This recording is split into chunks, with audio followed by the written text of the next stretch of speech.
Goedenavond en welkom bij het Politbureau, het wekelijkse politieke programma van Omroep Friesland. Uw gast is minister Arie Slob van Onderwijs en Media. Arie Slob zit uit naam van de ChristenUnie in het kabinet Rutte. Als minister had er onderwijs en media in portefeuille. En dan gaat Slob dus over de gevolgen van de krimp van een squalle als het Dockinga College, maar ook over de toekomst van Omroep Friesland. Ja, welkom in het Politbureau. Arie Slob, we maaien Fries met jou praten, wat leuk. Zeker. Ja. Nou, verstaan je hoe het ik? Ja hoor, ik hoop het wel. Ja, nou, we zullen snel dat we komen. Fijn dat je er binnen. Laten we eens beginnen met onderwijs. Dat is eigenlijk misschien wel het belangrijkste onderdeel van je portefeuille. Iepenbier en christelijk onderwijs, Oerijnhoren, beide Oerijnhoren in krimpgebieden. Dat kan eigenlijk niet meer. Nou, kan helemaal niet meer, is denk ik wat te zwaar uitgedrukt. Maar het staat wel onder druk. De krimp is iets wat we al een tijd lang zien aankomen. Dat grote gevolgen kan hebben omdat het aantal leerlingen minder wordt. We weten zelfs dat het in 2030 12% minder leerlingen zal zijn in het voortgezet onderwijs. Maar in sommige regio's soms zelfs 30%. En omdat je ook per leerling wordt betaald, betekent dat natuurlijk een enorme teruggang in financiële middelen. Dus al vanaf bijna de eerste dag van mijn aantreden heb ik die boodschap ook uitgedragen van mensen, let op, zorg dat je tijdig handelt. Want als je dat niet doet, loop je vast. We hebben een paar plekken in het land gezien. Dockinga College in Dokkum, die het waarom had, het zie je meestal die de baan kwijtraadje, omdat er toch van 2400 naar 1700 leerlingen ja, dat zal het uiteindelijk gaan worden. Ik heb inderdaad de berichtgeving ook meegekregen. Ik kan nog niet helemaal precies erachter kijken van wat nou de redenen zijn, maar ik heb de nieuwe krimp? Ik heb de krimp, maar ook wel dat er soms andere keuzes zijn gemaakt van leerlingen die normaliter wel die kant uit zouden gaan. Dus het is denk ik wel iets gecompliceerder dan alleen maar de krimp, maar het slaat daar hard aan. Wat voor keuzes kan het wezen van die school?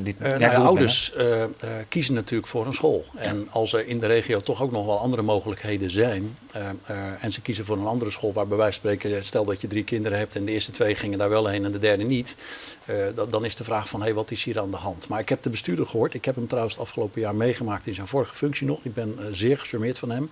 Ik denk dat de school ook in zijn handen mag knijpen met zo'n deskundige bestuurder. Maar ze staan voor een zware opgave. En één boodschap die wij het afgelopen jaar hebben uitgedragen is van scholen, alsjeblieft, ga niet voortdurend in een concurrentie naar elkaar staan. Er zal moeten worden samengewerkt. Samenwerking kan in een extreme vorm inderdaad soms ook betekenen dat bijzonder en openbaar onderwijs samen gaan. Maar is het voor jou te extreem? Nee, want ik vind dat die keuze ook gewoon gemaakt moet kunnen worden. En daar is ook ruimte voor. Er zijn ook voorbeelden van, ook in het noorden van het land, dat die keuzes gemaakt zijn. Waar bestuurders hebben gezegd van we kunnen het misschien nog een tijdje overeind houden. Maar het allerbelangrijkste is dat er in de nabijheid van waar de ouders met hun kinderen wonen nog onderwijs wordt aangeboden. Primair onderwijs, ook voortgezet onderwijs. En dan zullen wij toekomstgericht moeten nadenken wat wijsheid is. En dan moeten we met elkaar doen. Want als we het allemaal als afzonderlijk gaan doen en in een concurrentiehouding naar elkaar komen, dan kan de schade misschien alleen nog maar groter zijn. De heerwerking Dockinga College is natuurlijk allemaal boetenpost, maar drachten, dat smiet dus net zo volop. Is dan fusie uiteindelijk toch wel iets wat jou propaganderen? Nou, we hebben in ieder geval het afgelopen jaar, is ook een van de daden van dit kabinet geweest, de fusietoets die altijd bestond, die is nu geschrapt. Dus dat betekent dat er ook meer ruimte is, makkelijke ruimte is om ook te fuseren. Ik in het voortgezet onderwijs. Ja, in het voortgezet onderwijs ook. En het is belangrijk dat, en op die stoel moeten wij niet gaan zitten, maar dat de verantwoordelijke bestuurders nadenken, wat is wijsheid in onze situatie met de prognoses die wij kunnen maken als het gaat om de bevolkingsopbouw ook in de komende jaren. Ja. En die keuze ga ik niet voor ze maken, maar we bieden ze wel alle mogelijkheden aan, ook alle ondersteuning om daar in wijsheid mee om te gaan. Wat ik echt wil voorkomen is dat men plotseling overvallen wordt, zwaar in de financiële problemen komt, dat een school bij wijze van spreken om zou vallen. Ja. Maar toch, die pluriformiteit, die verdwijnt zou wel van die grote fabrieken krijgen die te fuseren. Nou, je kunt natuurlijk ook in grootschaligheid kun je ook toch ook weer die kleinschaligheid organiseren. Het is ook wel een kwestie van hoe je dat met elkaar doet, maar het is inderdaad ook een risico. Dus je moet ook goed afwegen de keuzes die je maakt. En soms is het een keuze tussen, als we nu het zo houden als het is, valt het straks allemaal om, is er helemaal niets. Of kunnen we misschien toch nog een vorm vinden waar we die verscheidenheid nog wel wat in vasthouden. En een hoop leert natuurlijk van het basisonderwijs, want er is al een hoop fuseerd. Ik tussen christelijk en Iepenbieronderwijs. Is dat de waar die het voortgezet onderwijs dan ik hier had? Nou, het basisonderwijs heeft zijn zaken, als het om de krimp gaat, beter op orde dan het voortgezet onderwijs. Even generaliserend gesproken, maar en dat is eigenlijk wel een beetje opvallend, want het voortgezet onderwijs kan eigenlijk veel beter aanzien komen hoe de bevolkingsopbouw is. Hè. Basisonderwijs komen ze al heel snel.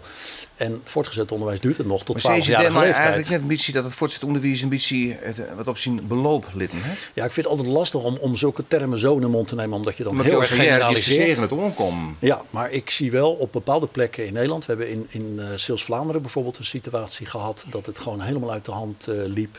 En ook situaties in Zeeland van het groene onderwijs. Dat op het moment dat men te lang de boel laat of dat men niet tot de samenwerking weet te komen, hoeft nog niet eens tot het meest vergaande te zijn, maar dat men wel afspraken met elkaar maakt, dat je op een bepaald moment wel het moment krijgt dat het gewoon echt niet meer verder kan. En dan is de boel echt op En de dat wagen. drie Thierry Friesland ik. Ja. Ik heb de indruk dat het hier nu ook aan de hand is. En dan mogen jullie nogmaals wel blij zijn met een bestuurder als Geert van Lonkhuizen. Want daarmee heeft Friesland wel kwaliteit binnengehaald. Maar goed, je zit er wel in krimpgebieden. Maar het eerst Friesland is er een van. Werd het VMBO vooral onder druk stiert. Leerlingen van krimpgebieden gaan meestal naar VMBO ta.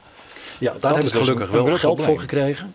Om in ieder geval als het om het technisch VMBO gaat. Want dat is meestal ook het eerste wat sneuvelt. Ja, want als het aantal leerlingen terugneemt, is dat vaak vrij kostbaar om dat soort afdelingen overeind te houden. Dus dan wordt daar soms gewoon een streep doorheen gezet. En we hebben gezegd, ja, ieder deel van het land heeft ook technische schoolpersoneel nodig. Schreeuwende behoefte aan. Ja. Dus ik heb vanuit het regeerakkoord geld meegekregen, 100 miljoen structureel geld, wat we eerst over alle scholen verdelen en straks ook regioplannen gaan bedienen. En dat zou hopelijk ook voor Friesland, voor technisch onderwijs, extra middelen kunnen betekenen. Voor het primair onderwijs overigens heb ik geld meegekregen om de kleine scholen ook extra te ondersteunen. Ja. 20 miljoen, structureel ook. Is ook al heel veel geld naar die scholen gegaan. Dus we doen wel wat we kunnen. Ja, maar er zijn natuurlijk altijd grenzen. Ja. Want er is ook een commissie die je instelt, die Takamerik nog maar uitkomsten komt over onderwijs in krimpgebieden. Dus dat wacht eerst al. Ja, dat is de commissie Dijkgraaf die in februari, hoop ik, met een wijs advies zal komen. En de commissie kennende zal het ook gaan gebeuren. Dus dit is een onderwerp wat politiek gezien heel veel aandacht heeft. En ook alsjeblieft in de regio's en schoolbesturen, als je het nog niet gedaan hebt. Ik kan het me haast niet voorstellen hoor. Nee. Alsjeblieft, agendeer dit onderwerp. Ja. Ja. Nou, laten we het even hoe je portefeuille hebben. De mediazaak, je bent bij Omroep Friesland op visite. Je hebt zwargen hoe de publieke omroep, hè? Nou ja, de publieke omroep zit evenals alle omroepen overigens ook in een situatie dat de inkomsten aan het teruglopen zijn als het gaat om de reclame.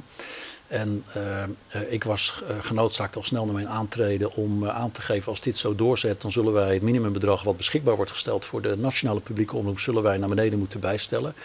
Dat moet ik nu ook gaan doen trouwens. Dat heb ik ook afgelopen vrijdag aan de Kamer laten weten.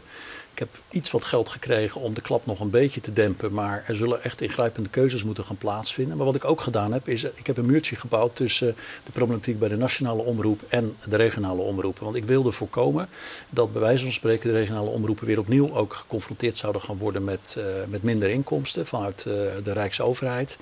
En dat hebben we echt uit elkaar gehouden. En dat is gelukkig nu ook gelukt om dat vol te houden. Dus dat zal net gebeuren, dat die regionale omroepen dan dat hebben ze nu gemaakt? Nou ja, die hebben in de vorige periode grote klappen gehad. Exact. En dat hebben ze opgevangen. Dat hebben ze trouwens ook op een goede manier gedaan. Maar ik wilde voorkomen dat er weer opnieuw een bezuinigingsronde over de regionale omroepen zou heen gaan. Maar dat regionale omroepen die hebben natuurlijk die reclameinkomsten niet te bekkerinnen, waarom erin. Daar speelt eigenlijk hetzelfde probleem. Denk je ook wel eens na over een publieke omroep waarin de omroep minder afhankelijk is van reclameinkomsten? Of helemaal geen reclame is, Sjoerd? Op nationaal niveau zijn we in ieder geval genoodzaakt om nu ook naar de nieuwe concessieperiode toe die in 2021 ingaat. Te kijken naar een bestel wat ook, ik noem het dan maar, toekomstproef is. Ik heb de Kamer ook beloofd om ook dan na te denken over modellen minder of misschien zelfs helemaal geen afhankelijkheid van voor regionale omroepen, hield dat dan? Nou, bij de regionale omroepen lopen die reclamegelden natuurlijk op een andere manier. Want dat gaat niet via ons. Hè. Wij leveren onze bijdrage wel in financiële zin aan de regionale omroepen. Maar die reclame en dergelijke, dat is wij spreken een soort eigen verantwoordelijkheid. Maar dat wij in de breedte moeten nadenken over een publieke omroep, nationaal, maar ook op andere niveaus, die minder afhankelijk is ook van schommelingen in de inkomsten. Ja, en de regionale omroep is natuurlijk een publieke omroep. Ja, lokaal geldt ook hetzelfde natuurlijk. Ja. Maar wel gewoon hun publieke taak kunnen blijven uitvoeren. Dat staat, evenals het onderwerp krimp overigens, dit bij de media is dat echt een gespreksonderwerp nummer 1 tussen mij en de Kamer. En zullen we ook naar naar de toekomst toe daar keuzes in moeten gaan maken. Er komt Heel wat. Die vensterprogrammering, die worden stoot denk ik ook. Nou, dat is goede nieuws voor Friesland. Friesland wel. mooi in een pilot in Gelderland, Zuid-Holland, Zuid-Holland mooi dat ze 4 minuten vullen op Nederland 2. Maar iemand van 1 april, wie eerst het nice, maar Jos zegt dat is nog een beetje. Ik hoop dat dat gaat lukken. Dat is misschien nog later. variabel ik had het al eerder gewild, maar het heeft heel lang geduurd voordat die keuzes werden gemaakt. Technische problemen, maar het gaat wel terug. Dat gaat door. Ik heb het geld nu ook kunnen vinden daarvoor. En Friesland doet daar dus in mee. We hebben overigens ook gezorgd dat Omroep Friesland in heel Nederland ook te zien is. Hè, want ook daar waren problemen. Ja, sinds juli is dat het geval. En zo. Ja. Ook dat hebben we kunnen regelen. Dus in dat opzicht hebben jullie niet te klagen zeg Nee. maar, aan de landelijke aandacht. Waarom klopt het hart van Arie Slob voor Omroep Friesland? Ik vind sowieso dit natuurlijk een hele mooie, bijzondere provincie. En deze omroep is in die zin natuurlijk ook heel specifiek. Omdat jullie, zoals jullie mij nu ook bevragen, dat doen in de tweede taal van ons land. En dat heeft dus ook nog een extra dimensie. Jullie weten op die manier ook de inwoners van deze provincie ook goed te bereiken. Ook de jonge mensen, ook op de scholen. Ik ben ook natuurlijk net zo trots ook op alle andere regionale omroepen, maar ook de lokale omroepen, ook in deze provincie. Ja. Want er wordt met heel veel passie gewerkt aan media. Ja. En zelfstandigheid van Omroep Friesland is voor jou voor eerst wel een issue. Net dat er een RPO maar grenzen aan het We hebben ervoor gezorgd dat er gewoon 1 regionale omroep per provincie is. Alleen Zuid-Holland, historisch gegroeid, zijn er 2. Ja. Ik heb dat zelfs ook nu wettelijk vastgelegd. Dus in dat opzicht hebben jullie sterke papieren. Je zult natuurlijk steeds weer per concessieperiode ook je positie weer moeten innemen. Maar dat wordt nog heel snel. Maar volgens mij hoeven jullie niet te twijfelen aan het bestaan van je provincie. Dat maak je iedere dag weer waar. Laten we eens even zien hoe het uw cartoonist Gerco van Beek zien het naar uw minister Arie Slob.